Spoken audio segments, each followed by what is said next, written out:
everybody, it's Ms. Phoebus, and I'm back with another Algebra 1 EOC review. Today is day 10. All right, here's problem number 32.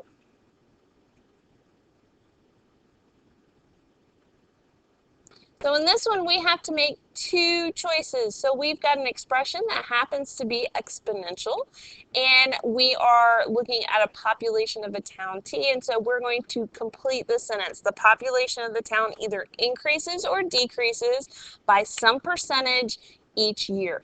So really, we're going to just focus on this 0.995. Now, the question is 0.995. Is that between 0 and 1 or greater than 1? 0.995 is between 0 and 1. So that means that my B value is going to indicate a decrease. If it was greater than 1, it would indicate an increase. Now the question is by how much, and that's trying to figure out what our R is. Remember that this is usually 1 minus R to the T, and so that's that question, well, what am I subtracting off? So if I want to figure out what I'm subtracting off, I can do 1 minus my 0.995, and that's going to give me 0.005, and we need to change that to a percent. So to change it to a percent, we're going to bump this back 2 spaces. So we're going to put our point right there, and then we throw a percent behind it. So we're looking at 0.5% as how much decrease we have. Here's problem number 33. Tanika booked a banquet hall for a party. The hall charges $15 per person with a required tip of $60 for the waiter. Tanika knows that the total bill was $315 without tax, but she lost track of how many people attended. She writes and solves an equation where P represents the number of people who attended. So the question is, which operation describes Tanika's missing work in step 2? So what we have to figure out is how did we go from this to this?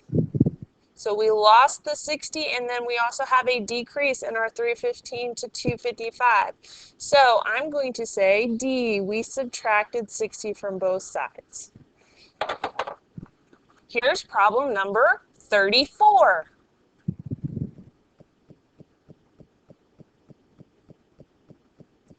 All right, so we have two functions, f of x and g of x. F of x is an absolute value function graph.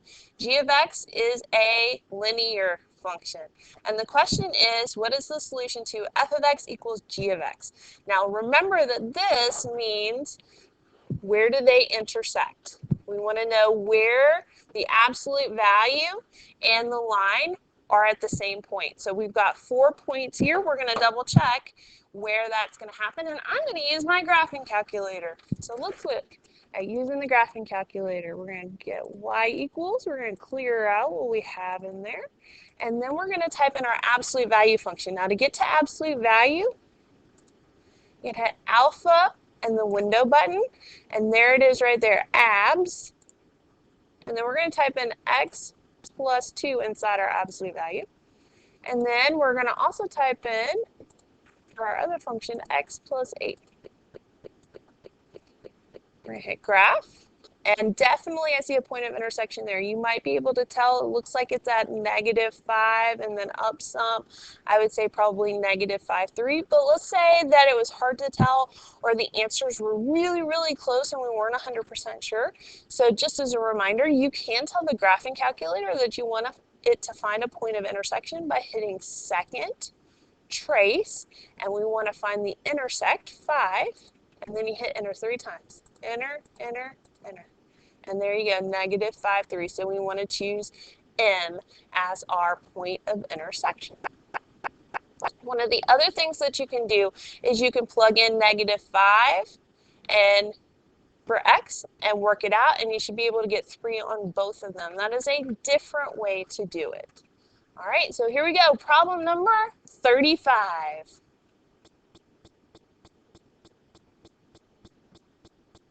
All right, Juan and Franco collect baseball cards. Juan has J baseball cards. Franco has 18 fewer baseball cards than Juan. Together that they have 150 baseball cards. How many baseball cards does Franco have? So what we're going to do is we're going to actually write an equation. You could write 2, but I think we might be able to write 1. And then we're going to solve it for how many cards Franco has. So you'll have to figure out how many Juan has and then figure out Franco's. So what we're going to do is we're going to start with the fact that we know that Juan plus Franco's cards equal 150 baseball cards. But we know more about Franco's. We know that Franco actually has whatever Juan has, but he has 18 fewer. So Juan's minus 18. So really we're looking at an equation 1s plus 1s minus 18 equals 150. And then I have j plus j, which is 2j minus 18 equals 150. And then solving for j, I would add 18.